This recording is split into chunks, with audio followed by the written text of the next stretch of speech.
All right. Good morning, everybody. Good morning. My name is Dave Lawrence. I am a judge from Silver Spring, Maryland, and I'm here to talk to you about shortcuts.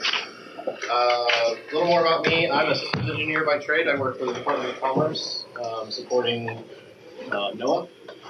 Those are the weather and earth geological type nerds, and they are all nerds. I play far too many board games, and I'm currently counting down the days until Overwatch comes out. So those are things that I'm pretty excited about right now. So shortcuts, something that matters to all of us as judges, matters to players. It's something that I think a lot of people don't necessarily understand, like not necessarily the policy, certainly the policy aspects, but more practically like how to use shortcuts effectively, both as a player and how to interpret how players are using them as judges. So the first thing is, what actually is a tournament shortcut? Well, there's actually a definition for it. I don't want to read off too much walls of text, so I'm not going to put it up here because I'll just crit you all in the face. But I do want to actually read the definition because it's important to understand how it's actually defined. So, Magic Tournament Rules 4.2 says that a tournament shortcut is an action taken by players to skip parts of the technical play sequence without explicitly announcing the steps. Tournament shortcuts are essential for the smooth play of a game as they allow players to play in a clear fashion without getting bogged down in the minutiae of the rules. Most tournament shortcuts involve skipping one or more priority passes to the mutual understanding of all players. If a player wishes to demonstrate or use a new tournament shortcut entailing any number of priority passes, he or she must be clear where the game state will end up as part of the request. Players may interrupt tournament shortcuts by explaining how they are deviating from it, or at which point in the middle they wish to take an action. A player may interrupt his or her own tournament shortcut for this matter. Players are not allowed to use previously undeclared tournament shortcuts or modify in-use shortcuts without announcing the modification. Usually this happens because players are trying to create ambiguity in the game. Players may not request priority and do nothing with it. If a player decides they do not wish to do anything, the request is nullified and priority is returned to the player that originally had it. So all of this tells us a few basic things about shortcuts. The first thing, Magic's really complicated. I didn't get an exact number, but I'm pretty sure there are over 10,000 distinct rules in this game, or in terms of like lines of text in the comprehensive rules. If we didn't have shortcuts, we'd never finish on time.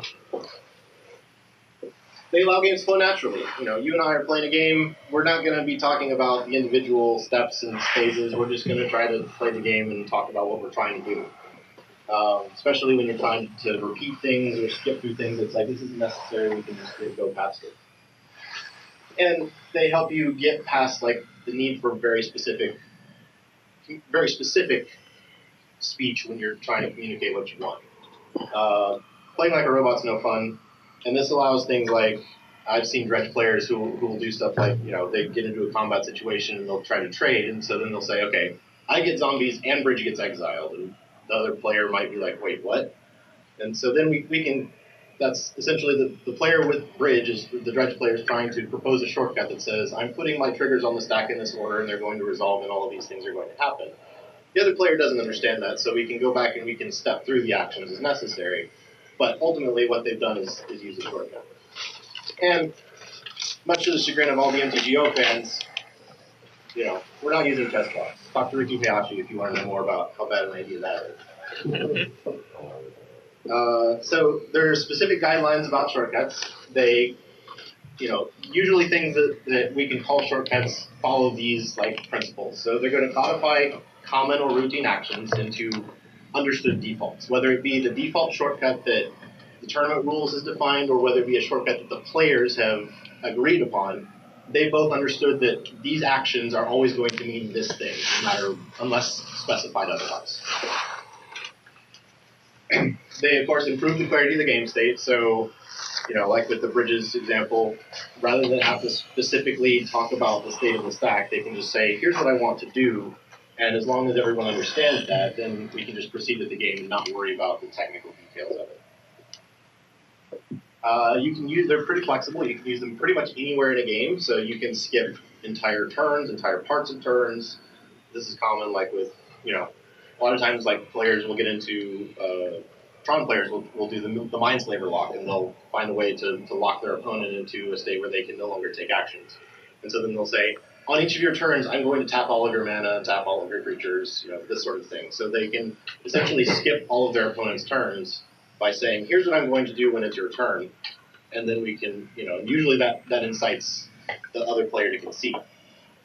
Not always, and it's not required, but that's the idea. Is they're proposing, I'm going to disable you from playing this game any further. You can choose to do with that knowledge what you wish, but that's what I intend to do. And shortcuts aren't binding, as I said. Player doesn't have to agree to a shortcut, but communication is really important. Especially with the default shortcuts, we assume that the defaults are always true unless a player says otherwise. So this comes up a lot with, we'll talk about what the default shortcuts are in a minute, but this comes up a lot with the defaults where someone assumes that they can, especially when they're trying to dagger their opponent by saying something that's not quite accurate to what we believe the process of the game is going to be. So, as I said, there are some default shortcuts. There are 12 of them. Who can name some of the default ones? Eli. If you say combat or attacks, you are offering to pass priority until the opponent first has priority in the beginning of the combat step. Yep, that's an easy one. If you have to pay, I'm John. John. If you have to pay a spell with X, you pay all the mana in your pool unless you announce otherwise. Yep. Bolt your planeswalker. What does that do? You're targeting the player and then shooting the redirected damage to the planeswalker. Yep. And turn. What does that do? Pass priority until both players pass the end step. So both players pass? Or is it the opponent has priority, right? So you're proposing to say, I'm going to pass priority until you, the opponent, have priority in the end step. Yes. Players are assumed to be paying cost of 0. Yep, that's a good one. That's one a lot of people miss. Isn't there a trample? You maximize the trample damage otherwise, or is that not a shortcut? That is not a shortcut. This is where the interesting part about shortcuts comes up a lot. Is that players assume a lot of things that are shortcuts because it's common sense or best practice, but it's not something that the rules define as a shortcut. So I think it used to be, also no attacks used to be a shortcut, but that also got removed. Yeah, no attacks was removed recently. I haven't been playing long, and I've never seen it in the shortcuts, but it's possible it was in there a long time ago. Some of our veterans in here might know more about that. Any others off the top of anyone's head? If you fail to scry, you actually scry and kept them on top. Yep, that's the newest one. That doesn't come up a lot, but there are creatures that say, when you scry, do this thing, so that could be relevant. There are several others. I'll just list them out here. These are the 12 shortcuts we define by default as in use. If no other communication is made, these 12 things are always assumed true. The big ones, like we said, are go, your turn, ready for combat. Adding objects to the stack is another one. So if I have a creature with fire breathing and I tap 6 red mana and say I'm going to fire breathe this 6 times, what we're saying is that I have fire breathed past priority and repeated this 6 times in a row. And if the opponent has no responses, then that's what we've done. It's not, I have activated this 6 times and all 6 are on the stack and I'm now out 6 mana if you respond, right? So if you have a response to a fire breathing or a pump effect, then we go back to the point where you intended to respond, and none of the actions after that apply any longer. Another big one is making choices not required into resolution. So, you cast a spell that has Persecute. persecute, or if you cast something with exploit and you say, or exploit's not a good example, but Cabal persecute's a therapy. great example. Anytime you do something and the resolution of the spell says name a card or name a color, if you say, cast this naming X, and your opponent doesn't respond, then you've named X. You don't get a chance to do that again. If they do respond, then we're beyond the point of the shortcut. Something has happened that has nullified this effect, and so now you can make a change. And related to that one is if an opponent inquires about your choices. So if I cast a Pithing Needle, say nothing about what it's doing, and then my opponent's like, so what are you naming? It's well, you're not going to get to respond to this anymore. There's no chance to counter at the point where the opponent asks what you're naming with that. So these are the important things to keep in mind when you're dealing with rulings on the floor, especially if there's a timing debate. Do you have a question? Yeah. So why is it assumed that like fire breathing that you're passing priority as opposed to rotating priority and activating it and then in response to Mostly it has to do with, expediency, right? So like if we didn't do that, then what we would be encouraging players to do if they want to dodge their opponent's removal is to be like, I'm going to activate fire breathing once. Do you respond? No, okay, I'm going to activate it again. Do you respond? No, I'm going to activate it again. Okay. So this way we can just say, I want to activate fire breathing 6 times, and if my opponent has a response to that, they'll respond with the appropriate one. Right, okay. It was tricky in the old days too because people would interrupt it in the middle, and then you get into all this big issue about how much mana is in your pool. Right. And it was even more so when you mana burn and then the creature's gone and you can't activate it. It was just really messy. Damage on the stack. Right, yeah, all this kind of stuff, and that's, I don't know, I've only been playing since Return to or judging since Return to Ravnica, so I don't know how long some of these rules have been around, but, hearing about some of it's like, okay, this makes sense that some of this would be around for a long time based on those sort of artifacts of the rules. And it really was also very much a case of, it was, to some extent, this is what was seen as best practice that is now sort of being codified, Right. Because there was a lot of rules lawyering back in the day that, oh, you didn't explicitly say this, so I got you, you know, even though most people even then played that way. It was, a lot of these are just sort of codifying a lot of assumptions that players were making anyway, Right. just so we have a formal guideline. To protect people who don't necessarily know that assumption. Or know exactly 100% how to specifically say what they're trying to intend to do. Because, Right. again, magic is complex, and we, even though ruling by intent is not a thing anymore, we also are trying not to get hung up on, you have to say these 100 precise exact words, Right. or I got you. Judges may not rule by intent, but policy is written with a certain degree of intent to apply it, so. Exactly. Yeah, absolutely. I actually have a question. Yeah. So if let's say a player plays a big deal. Right. Okay. And then it's on the stack. Yep. And the opponent asks, "Oh, what are you choosing?" Mm-hmm. And as soon as I answer, that spell's resolving. As soon as they ask, that's the signal the opponent has now passed priority, right? So let's say I said, "Oh, I'm going to choose Blue Yama." Right.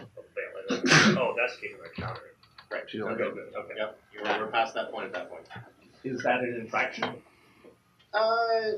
It probably might depend on what, if I'm sitting at the table, I might say, no, it's not, I'm not necessarily going to call that infraction to say, no, you passed priority, this isn't happening.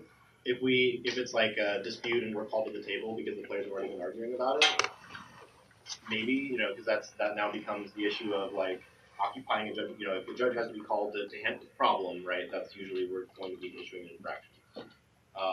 So GRV or? Probably a GRV, yeah, for casting a spell without priority. How did they actually cast it? I mean, I think it has to be. I mean, we're hypothesizing what actually might be happening. Right. What they're fighting about is whether or not they could counter it. It's like, I'm going to try to counter this, and that's not a legal action to be taken. But Right. they may not actually take it. Right. Sure. Yeah. That's fair. Depends on when the judge gets it. What if the opponent says something like, "Oh, well, what are you going to choose?" Something like that. And they're like almost like deceptive about No, it. right. This is Again, why this is where the these exact exist, word, to cut around like the linguistics of it. It's like if there's something that requires a choice and you start asking about that choice before the spell resolves, then you're saying I'm passing priority. So what are you choosing? The persecute is a great example because somebody would say persecute green, and then the opponent would say, "Oh, I don't have any green cards," and then the first player might say, "Well, I have to pass priority to you, so we're not at that point yet. So I'm giving you information that I'm not allowed to make at this point. Now I'm going to choose blue now that I saw your hand." That's the kind of thing we would see. No, you can't. because if I say that, yes, exactly. if I say, but the opponent could flip it around and say, "What color are you choosing?" "Oh, you're choosing green. I'm going to counterspell it because you didn't say you passed priority to me." Right. We don't want to get into the trickiness of the words because I didn't use this specific word. Now I get to slam you. Yep. Okay. Either way, either by the player saying persecute and then changing it, or the other player saying, "What are you choosing?" I still have priority. I'm going to do something. But if your opponent does make an action that does interrupt the shortcut, like if you go on Cabal Therapy Force, they're like, hold on, wait, I'm responding, I'm going to brainstorm do something else, then you aren't held to the same choice. You can make a choice. Right. Right, because they've interrupted that shortcut at that point, right? So you've made a decision ahead of you've shortcutted a decision, and your opponent said, "No, I'm going to do something before that decision would normally be made." So any actions that are taken after the point when your opponent interrupts no longer apply. So you can. Yeah, so like Deceive your opponent, essentially. Right? Yeah, you like have a. No. You can't. You wouldn't call it deception, right? Because if the opponent doesn't respond, then you've chosen force of will, right? Like Yeah, okay. that's why both of these Yeah. exist. Is because like if you make the choice ahead of time trying to bait your opponent, and they make no response, then You're held you're held to that answer, right? Because you proposed a shortcut saying, I'm casting this spell, when it resolves, I'm going to choose this card, right? That's this one. Then, if your opponent asks you about the choice, they've said, well, I have no responses, so what are you choosing? Because that's the next logical step. Okay, so right? when you just said Professor, that you could Cabal Therapy, Force of Will, and then brainstorm a response, you can change. Yeah, Yes. because the shortcut's been interrupted. Yeah, because you name the card on resolution, so you haven't reached that point, and they're saying, I'm not going to get to the resolution, I'm going to back you up. Yeah. So When you say Cabal Therapy, naming Force of Will, what you're actually saying, if you want back it, is I am proposing a shortcut that I will cast Cabal Therapy, you will not respond, and I will name Force of Will. And if they say in response, what they're actually saying is, I reject your shortcut, I am interrupting the shortcut after you cast Force of Will, and then we're going to play out the game normally. After you cast Cabal Therapy, and then we're going to play out the game normally. Change your choices. Yeah, because we are no longer locked into that shortcut that you implicitly propose. Right. The shortcut was rejected, so that any future game state that was proposed by that shortcut is nullified. That future game, as predicted by the shortcut, doesn't exist. So we're now at the point where Cabal Therapy is on the stack, Brainstorm gets cast, and then Cabal Therapy resolves. So let's learn something. Yeah. Excellent.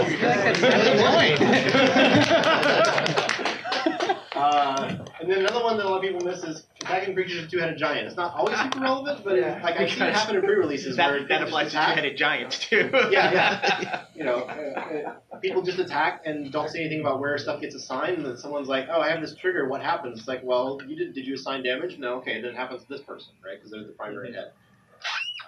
So that's why. How do you know the right side? Person's sitting to the right side. Right side. Yeah. Person on the right. Yeah. The rest of the team. Yeah. So I have a question. You can change it from games. Is this, so we just mentioned if it's F&M or something, would you hold a player to these at F&M to help teach them what the shortcuts are, or would you let them play differently because they don't know that there's even shortcuts to start with? And so doing something like, if I say, I don't know, I'm trying to think of an example, but is You're asking this, if there would be like a takesies backsies type. is this REL dependent, or do you do something different at regular? I mean, so this is in the Magic Tournament rules, which F&M and any regular REL event are held to the Magic Tournament rules. So these do apply to those tournaments. As far as whether or not I would, stick someone to exactly these things, it may depend on the situation. A regular REL is about fun, about education, all that kind of stuff. So if it's a case of like these kind of things, making choices not required or inquiring early, I might hold them to it because I'm like, this is important that you understand how this works. If it's something like, targeting a planeswalker with a damage dealing effect, I might explain that and be like, if you intended to target the player, or Well, the two-headed giant made me think of that too, because I see a lot of two-headed giant where they don't care about which head it is, and then all of a sudden you have like a hypnotic specter effect. Right. And usually what I've seen is people will say, now you're supposed to know what you're doing when you have the effect. So if I'm attacking with the hypnotic specter, I'm supposed to say which head I'm attacking. Sure. And instead of forcing the primary head who has no cards in their hand or something, you back them up and say, you need to make a choice. Because obviously you wouldn't choose the primary. You're not trying to tell them, you wouldn't say those words, but... Right. So in the case of like a hypnotic specter, I might ask that's where ruling by intent can still come into play, right? So I might ask the players like sort of what their intended actions were, explain what the shortcut means, and explain this is what will be or would be happening. And then if it's simple, if the situation is such that I can see that no real strategic difference is made by saying, okay, you're assigning damage to this head instead, then we might just do that, right? So a lot of it depends on whether or not there are decisions that need to be made or that could be made as part of violating the shortcut, right? So if there is a strategic decision of something that matters in such a way that players took actions based on the incorrect understanding of the shortcut, then I might not necessarily back it up. It's like, this is important to understand that this works this way. But if it doesn't make a difference and it's clear what the players intended to do, at F&M it's just gonna be like, okay, here's how this works, but it's clear you intended to do this, so we're just gonna resolve it that way.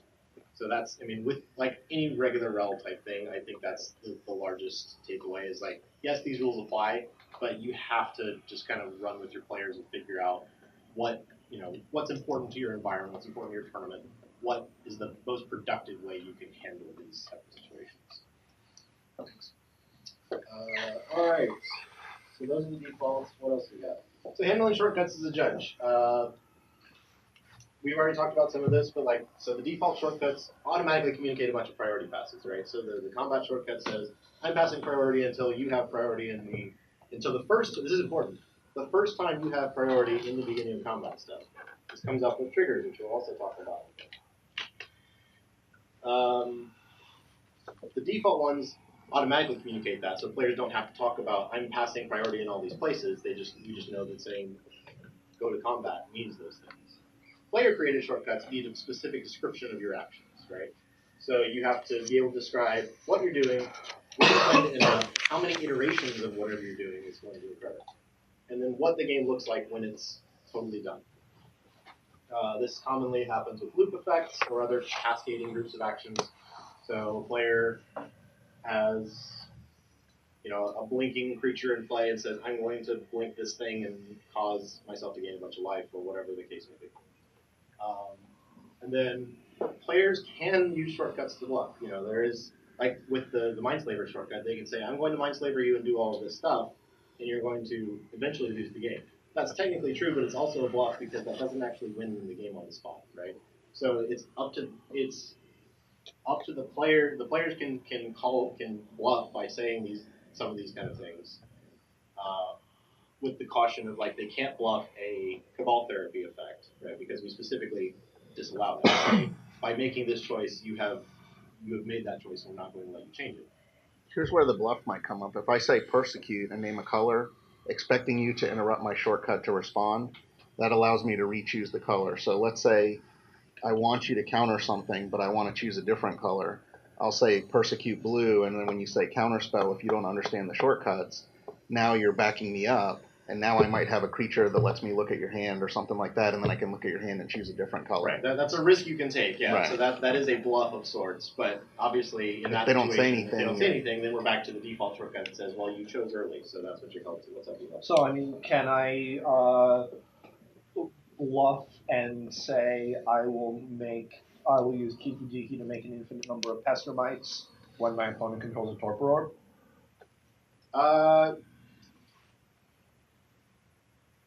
So yes, I would say you can say that. It's up to, I don't think you're violating a rule to say that because you're proposing a future game state that can't actually exist. It's up to your opponent to then, be like, yeah, no, that's not going to work, right? Or it's up to both players, right? If either of them then acts on that shortcut and is like, okay, well, you have an infinite number of Pestermites and you're going to, it's like, wait a minute, that didn't work because there's Torpor in play. But if I say that and they scoop it up, that's fine? Sure. I don't think you're violating any rule there. You're not saying there's nothing in the communication policy that covers a shortcut in that sense. So any shortcut proposal is nothing but a prediction of a game state, right? You're saying I'm going to do this thing and I believe these things will happen. The fact that there is an effect on the battlefield that makes that action illegal, certainly means that you can't actually take those game actions. But it doesn't prevent you from making this statement that it's no different than me saying, I'm gonna. It's no different than any number of cases that I've seen where players joke about scooping to themselves or whatever, or targeting themselves with their own spell. It's like, okay, we know what you're trying to do. Get on with it. What's up? We got a couple of questions, so we'll go around. Essentially, what you're proposing in that situation, right, is you're saying I'm going to attempt to do this. Right. Even though it's not going to work, so obviously you can't cheat and say, okay, I have these now, I'm going to kill you. But you can say, oh, I'm going to attempt to do this, and then they can respond with, oh, well, I'll just concede, But then because the catch is the first the first time when you propose it, the first time it's going to work, right? You're going to tap Kiki Jiki, make a Pestermite, but Pestermite can't untap Kiki Jiki, so. At that point, the shortcut gets interrupted by game rules and either by the opponent saying, well, that only works so far, or whatever. So the actions at the start of the shortcut are legal. It's just we get to a point where they can no longer be legal, and so that's where we're now predicting a game state that can't exist. And if the opponent scoops, okay. My opponent says to me, I use Kiki-Jiki, I make 1,000 tokens, and I attack and kill you. Okay, and I scoop up my cards. How do you know if I A, conceded, or B, accepted the tournament shortcut, now have negative million life, and lost, but should not have lost because that didn't actually happen? It doesn't. In that case, it doesn't. Like if you scooped up your cards, like, especially if you know in the process of investigation we determined that you believed that you were the negative million life. At that point, you have acknowledged that you have lost that game, right? So there is the fact that there was a rule in play that should have kept you alive is not relevant to the fact that you acknowledge that you lost the game and the game is now over.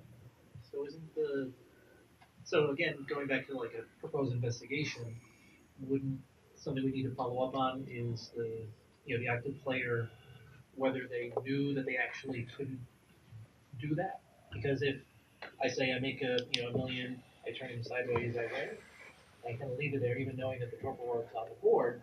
If my opponent says yes, basically allowing that shortcut to happen for you to make them all to go to combat, for you to swing.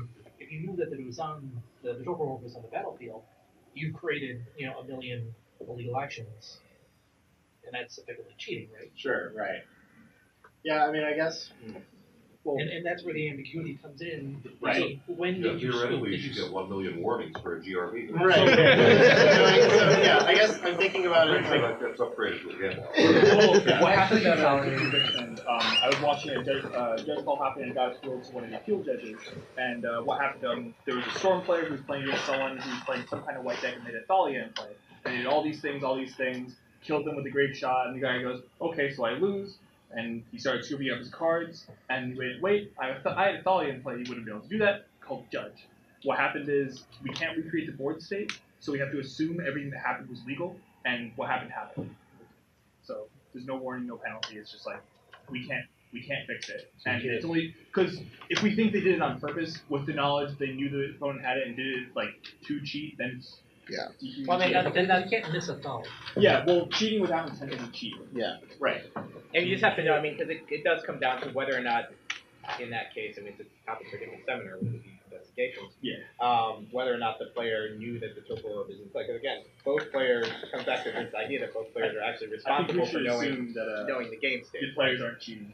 Well, in this case, the scenario I had was assuming that I know there's a torpor orb in play. I am proposing the shortcut. Yeah, you're like as a 100% stone cold bluff. I say, okay, I'll play Kiki-Jiki, make a million copies, attack you and die. Are you dead? And then I don't think you can do that. And usually I screw it up and I say, wait, sorry, but I... Yes. Okay, maybe I misunderstood. So I may have misunderstood if you were assuming that you knew the torpor orb was in play. I think that you can maybe make these bluffs. I think that you have to be very careful. Right. I wouldn't, because I think that there's a very fine line between what you're saying and getting yourself disqualified. Yeah. Well, right? competitive here. I mean, it's definitely on Well, suggestion- try to do a statement about an illegal game action to make your opponent scoop. Right. I mean, circle it back around. Like I think they could very much say use Kiki-Jiki on Pestermite, and then just sort of leave it like that. And if they say scoop it up, that's fine. But the second you start to say make a million of them and attack, you're proposing a shortcut that is totally not anything that you could possibly do. Because if they say, but I mean, I'm just asking about, player can use your shortcut to bluff. Does that count as using your shortcut to bluff? But what you would probably say is, I'm going to activate Kiki-Jiki. Right. I'm going to Kiki-Jiki Pestermite, right? Like that's the shortcut, right? Usually, like players are just going to say Splinter Twin Pestermite, and that's it, you know. Well, so saying that with a torpor orb you in can play. say exactly that. That's legal. Like if I'm playing Storm and I go, oh, I'll do all my Storm things burning race, I'll get a tendrils and kill you if I don't have the tendrils in my side where my opponent scoops. But here's the thing: every combat, if you have attacks for 5 and they're at 10 life, every combat can you say I attack you for lethal? I mean, you're proposing something that's not going to be true, and you know it's not true. Yeah, you're allowed to lie to your opponent. But I don't think that's. We got to be careful what behavior we encourage. If you say, when you know this is, and again, it's the whole thing is, do you know it's in your head? The soft skill pieces, I would talk to the player and basically make it clear. If I think that you know that that's not true, and you're allowing your opponent to do something that's wrong, that you run the risk of getting disqualified. And depending on the situation, I might even tell them, hey, I'm going to disqualify you, or I'm talking to the head judge. because we want to discourage that kind of behavior, because now we're looking at, did you use word A or word B? That's what we try to avoid with all this shortcut stuff is, well, did he say the word priority or did he say the word go? And those two things mean different things when we're all intending the same thing. Right. So allowing your opponent to lie is one thing, but trying to get your opponent to scoop by saying things that aren't true is often over the line. That's exactly what the line is. So like I can bluff and say like, oh, I'm just gonna like attack you, then cast 6 lightning bolts, and like say 6 lightning bolts back to my hand, kill you, and you're probably okay, I lose then. But there's a difference between that and saying something that's illegal, like I'm attacking for 5 and I say it's lethal, or I say I'm going to attack for 6. Yeah. Well, if I say I'm attacking for 6, now are we getting into saying, well, you could have a spell in your hand, so you're lying about a spell in your hand that pumps your creature? We wouldn't do that. If you say I'm attacking for 6 and you know that's not true, you're in trouble. Yeah. So, but there's a difference between that and saying, if you show me a counterspell, will you concede? And the person shows a counterspell and I say I'm not going to concede. Right. There's a difference between that and saying something that's not true about the game, like I'm attacking for 6. The important thing to remember is that player proposed shortcuts have to propose what the game looks like when it's over. And so to get there, obviously there has to be a legal sequence of those actions, right? So yeah, I misunderstood your question. I apologize. So I can't as a bluff, propose a shortcut with an outcome I know is illegal, in hopes that my opponent will scoop or do something stupid and then interrupt the shortcut myself. Right. Okay. You can propose like the action that would eventually lead to that shortcut, right? And hope that your opponent understands the shortcut. Probably be like, well, okay, I'm dead, you know. But yeah, if you propose the actual extent of events that includes an illegal game, then we have problems. So I had a quick question about this example. So with the Kiki-Jiki thing, let's say, you propose a shortcut, I'm the opponent, I say, okay, fine, I concede, shake hands, board stays the same, and at that point I say, oh wait, there's my torpor orb. Can you back up a concession? No, not usually. The game's over. Okay. Yeah, the game's over at that point. I mean, the same thing applies, you know, there's no penalties at that point either, because like the game's over, we can't actually... Well, you can change the result if you disqualify the other player. Certainly. Like, so there's that's the way you get around it. Well, but in the example we were just talking about, well, we just decided that it was okay for you to say, I'm going to do this. Again, I misunderstood this question. Try to do so, right, it's a question of, if you believe that this player knew the torpor was in play and knew that what he's proposing is illegal, then disqualifying that player and that result will end up changing, right? Or, if you didn't know the torpor was in play, and you're just like, oh crap, there's a torpor. Right, like if you rip your Kiki-Jiki, it's like, sweet, I got the win, and just swing out, you know, and it's like, okay, Kiki-Jiki, my pester might kill you, right? Like that's getting excited and not realizing that that we're breaking the rule, you know. So. And the know where the game state is going to be when complete. That's basically what obviates the Four Horsemen deck, right? Yeah, we'll talk about the Four Horsemen deck in a little bit, actually. So, so on a similar vein, so say I have infinite red mana in my pool and a demonic tutor on the stack. Sure. And demonic tutor resolves, and I say I'm going to go get fireball and cast it for infinite target you. Okay. And I don't have fireball in my deck. And I know I don't have a fireball in my deck. And my opponent concedes. Is that legal? Sure. Yeah. So you're making a proposal that includes hidden information, right? So some of this ties into communication policy stuff. We're not talking about that here today, but that's something else that's really worth reading and understanding the details of, like, you know, what types of information must be true at different times. You're making a proposal that includes a detail that's hidden knowledge, right? You're talking about, I have this spell in my deck that is going to kill you because I'm going to do these other things. You know, there is no upholdens to truth in that, as far as you don't have to be 100% true in that because it's not public knowledge. Okay. Right? So if my opponent says, okay, show me the fireball, then I say, right. Well, I don't have a fireball in my deck. What do I do there? So, you know, at the point where the opponent says, show you the fireball, you know, we're interrupting the shortcut. We go back to, like, okay, so you're resolving the spell to tutor for your fireball. But then you don't show me your fireball, right? But then so you now, can get any card and you don't have to show it to the ball. In that scenario, where what if they go, okay, I'm going to go demonic tutor for fireball and fireball you, and then the opponent goes, okay, fine, hydroblast. You're asking if they're responding to the... Yeah, so they say, I accept up to the point where you cast fireball, hydroblast, but the shortcut was a lie and there's no fireball in your deck. Right. Then the shortcut can be interrupted with fireball on the stack targeting them, and it doesn't. But there's no fireball. There, then there is no fireball at that point, right? But now they know but now you reveal the hydroblast. So now you reveal the hydroblast. Perfect. That's sweet. Communication. Yeah. So, I mean, and technically, it's one of those things, like, you can, like, wait for your opponent to, tap a mana for the fireball. Well, I'm assuming you have infinite right in your pool at that point, but. Yeah. So the point is, at that point, I believe by the shortcut rules, if I propose a shortcut of demonic tutor for a fireball use of 35, and they would go, I will interrupt your shortcut by casting hydroblast on your fireball, and then you say, oh, well, I don't have a fireball, but now I know you have a hydroblast. That's kind of created a problem, and I'm not sure what the resolution of that is. It's not a problem. You're allowed to reveal information to your opponent, and that's exactly what you're doing. But the point of shortcut, you're not allowed to. Yeah, you're not allowed to declare a shortcut you don't intend to go through with to bait hidden information. That's exactly why we have the I think thing. it goes to intent there, because if you're trying to do that to see if they have counter magic, that's a problem. To be fair, by the shortcut rules, you have also just demonic tutor for nothing. Yeah. Well, I mean, you can't demonic tutor for nothing.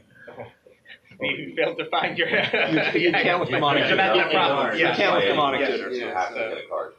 Yeah. Right. So I mean, Eric is right. Like at the point, if they hydroblast and it's like, okay, well, spoilers, I don't actually have a fireball, then we have a problem. Right. Well, I think that falls under there is no generic MTR violation infraction. I think there's no infraction there, but I do think there's a problem because they've violated the MTR in a non-specific way. So it's a soft skill thing too. You might pull the player aside and say, you know what? In this case, you're not going to get disqualified, but when you pull this kind of crap, there's a good chance that one of two things could happen. You might cross the line and get yourself disqualified, or you might run into a judge that's not as smart as me that doesn't understand the nuances of the rules that will disqualify you. If you want to keep risking that, then keep pulling this crap. Otherwise, you might want to actually play like you need to play, that you would expect people the way you expect people to treat you. So you can use that soft skill, even though they may get away with it this time, to tell them, hey, we want to discourage this behavior. You might be legal, and you might be legal in the future, but you might get disqualified. The practical answer is also, like, if you're playing a deck that Fireball is your win condition, like LSV did this at a GP, I think.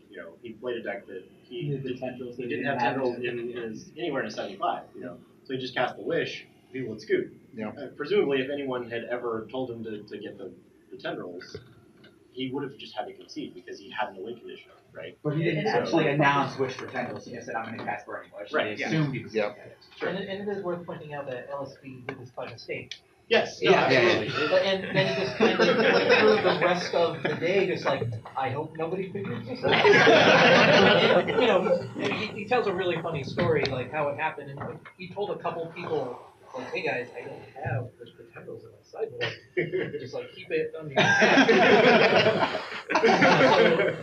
So, it's hilarious, but yeah, he wasn't actively trying to like, I go get the tendrils. Yeah, I mean that's a very different thing. Yes, casting Burning Wish with the presumption of what your target's going to be because we've all played this deck and it's know the format and know what's about to happen, and I'm just going to save time. Very different from saying Burning Wish for tendrils. Exactly. Oh, sure. When you know you don't have one. Yeah, that's fair. He's looking for the scoop from the Burning Wish. But he hasn't said anything that isn't true. Yeah. He hasn't tried to bait the information. He's just said, I'm casting this spell, which I mean is... And you know what this means, right? You have to... But he hasn't even said, like, you lose. He just said, I cast Burning Wish, and that's totally different, because you have to actually announce your spells, so... Not announce it. Yeah. There's about 15 minutes left, so if you're going to cover... Sorry. We're running out of time. We talked about this, like these are some common loop type effects. People will say, I gain infinite life. I point these out because it's important to remember that infinite is not infinite, right? Players need to be able to describe a specific number of iterations and what the game looks like when it's done. So if they're gaining infinite life, you can be like, no, you need to pick a number. It can be Avogadro's number, it can be 1,000, it can be 1,000,000, whatever. But it's not infinite for the purposes of game information. Triggered abilities do sometimes interact with shortcuts. There are 3 types of triggers that we commonly care about where the shortcuts are concerned, and the mistrigger policy in IPG 2.1 defines them. So you have choices when a trigger is put on the stack. So usually that's either targeting, choosing modes, or targeting, choosing modes, or distribution of damage. Or default choices, right? So like you make choices if you don't. Default choices is similar but different. Like it's usually a default choice is like if you miss the trigger, then we're going to apply the default. In this case, it's because there's a specifically like Sorok is a good example. So the combat shortcut is I propose that I'm passing priority until you have priority in the beginning of combat step. Sorok is a trigger that requires a target in the beginning of combat step. So if you want that trigger, what you need to be doing is saying like go to combat, Sorok targeting this, right? Mm-hmm. So you're proposing a variation on the combat shortcut that includes your target. So that you can say, I'm proposing to pass priority until you have priority with this shortcut on the stack, with that as a target. With this trigger on the stack. And if you don't say that, you don't get the Sorok. Yeah. Right, yeah. If you just say go to combat, and your opponent's like, okay, and you're like, okay, Sorok doing this, it's like, no, we're past that point at that point, because this requires a target. You have to target it and put on the stack. Same thing with Demonic Pact. Demonic Pact is a modal choice, so you need to be making that choice when the effect is put on the stack, because that, you choose one of those 4 modes, and the entire text of Demonic Pact's trigger now reads whatever mode you chose. Right, and you have 2 targets to get the target with that. The other type that's common is choices on resolution or changes to the visible game state. So in-step effects are common here, combat effects are common, or just any time an action occurs that like Courser Prefix with like fetch lines in play is another common one. So Courser Prefix says whenever a land comes into play you gain 1 life. Fetch lines make you lose a life, so a lot of times players will just not change their life totals when they go to fetch a land because they already know I'm going to lose a life and I'm going to gain a life, so let's just skip all the junk. Deceiver form is the beginning of combat thing, so that's another one where you have to, this requires you to reveal a card from your library, so you have to, when you say go to combat, your opponent says, okay, you have to reveal your card at that point, otherwise that's not happening. And then Dragon Master Outcast is in step, so that's, I say pass turn, you say, okay, I have to put the dragon in play at that point, right? Because that shortcut that trigger is on the stack. You propose a shortcut to your opponent having priority with the trigger at the stack. If they accept it, then the trigger resolves, and you should be doing whatever it says to do.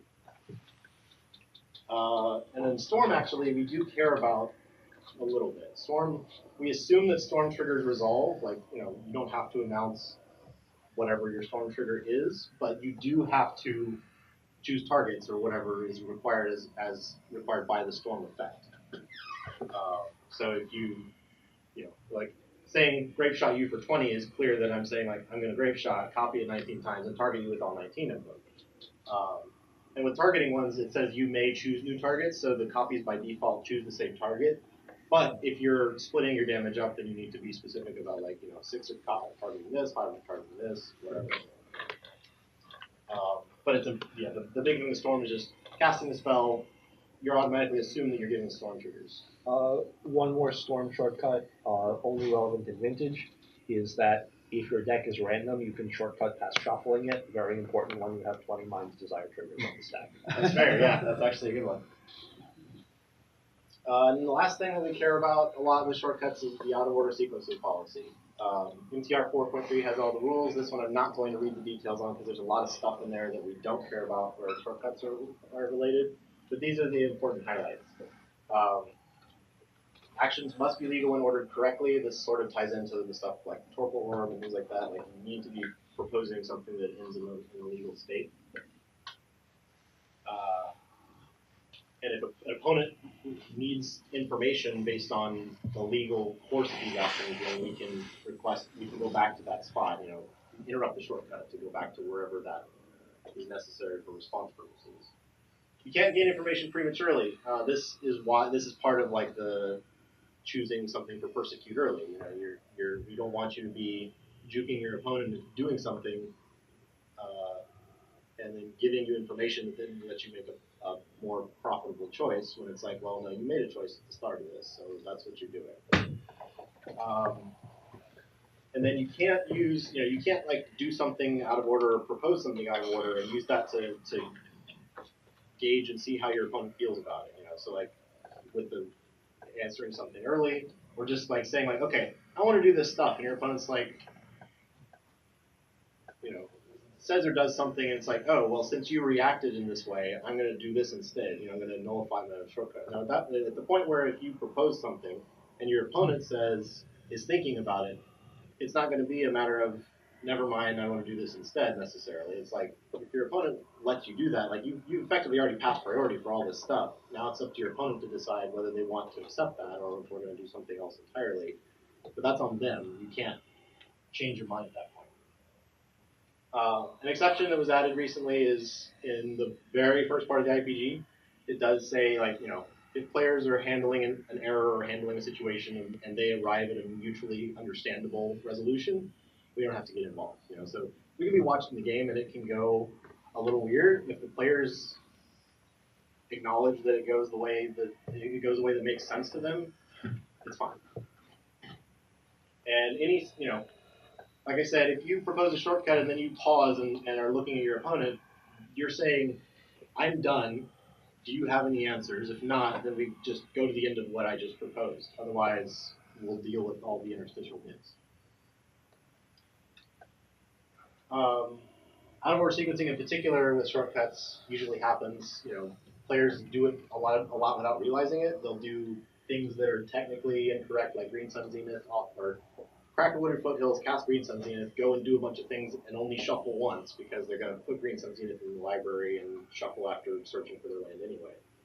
Or casting Kolagon's command with the Young Pyromancer on the field and not putting the token out until after Kolagon's command is done resolving. Like, technically, that token should have been there the second you put Kolagon's command on the stack, but, if there's a flurry of counterspells, whatever, like, you can still put that token out there because it's like, okay, nothing significant has happened after the point when this should have done its job. So this is an out-of-order sequence that usually works without any sort of discord.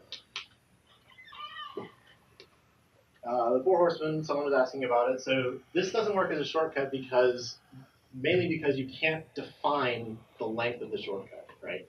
The way this works for anyone who doesn't understand it is you have a basalt monolith in play and a mesmeric orb. Mesmeric orb mills you for 1 every time something opponent you control becomes untapped. So you use Basalt Monolith's mana to untap Basalt Monolith, and you just do this repeatedly until you get some number of, I think you get Narcomoebas and Red Return, and then a Sharoon, I think, for Blasting Station. And you can use the Blasting Station repeatedly to kill your opponent. Emrakul is in there because you need a very precise number of cards in your graveyard, and if you hit the Emrakul first, it lets you reset and keep trying. So the problem with this is you have no way to define exactly what the game looks like when you get to the end of it. You know what the end state is my opponent's dead. But beyond that, you can't say, I know this will take this number of iterations. I know that these cards will be in my graveyard, these cards will be in play. There's no way to actually describe what the shortcut looks like in game terms.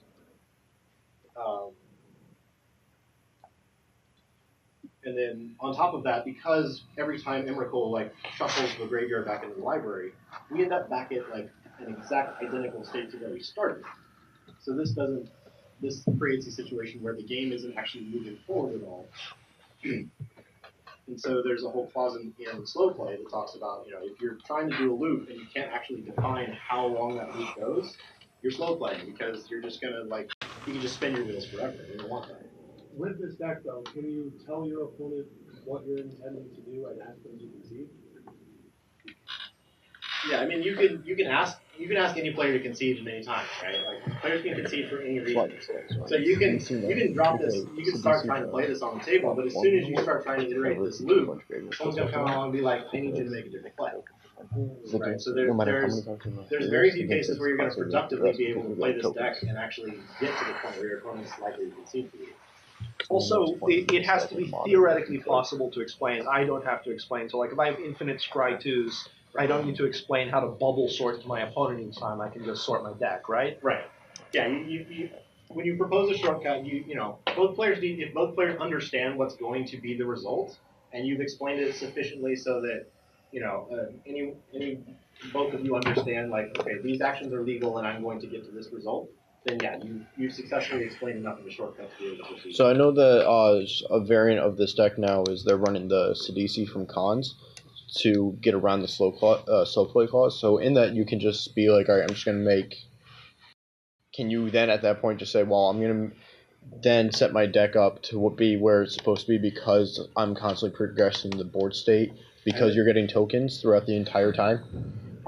I haven't seen the CDC version to know for sure. Like I'd have to look at like what it entails and what it actually tries to do. It's just whenever a creature's milled, you get a token. So it's like in that case, no, because you still don't know how many zombies you will have in Right. play when your library is in the way that you have. You can't say I will have 5 million zombies and my library in this order because you might have 5 million and one. Yep. All right. I'm not going to talk too much more because we got like 5 minutes till the next session. The big things to keep in mind are that, like, you know, shortcuts, you have to be explicit about communication. Ask questions, right? Like, if you're dealing with players and they're talking about shortcuts or something has happened and they don't feel like they agree on what's going on, ask what they believe is the case, because one of them will have proposed a shortcut and they believe that this means that the game is going to this point, and the other one may have understood that shortcut to mean something completely different. So if you can arrive at the concurrence of where they agree on what these things mean, you'll have a lot easier time trying to get them out of the weeds on it. And if you ever feel like, you know, you're going to dagger someone off of enforcing the shortcut rules, keep in mind that we do hold players to bear responsibility. Players are held to the responsibility of understanding what these rules mean, including the shortcut guidelines. I just basically questions, but we've had a lot of questions. If there's any last minute, like, quick things we can talk about it, but otherwise, I just want to say thank you very much for coming out. I want to say, you know, make sure, if you haven't said thank you to the organizers, Dan, Paul, and Ian, they did a good job of setting all this up. This center is awesome, and I hope you all have a great day. So where is it to provide feedback?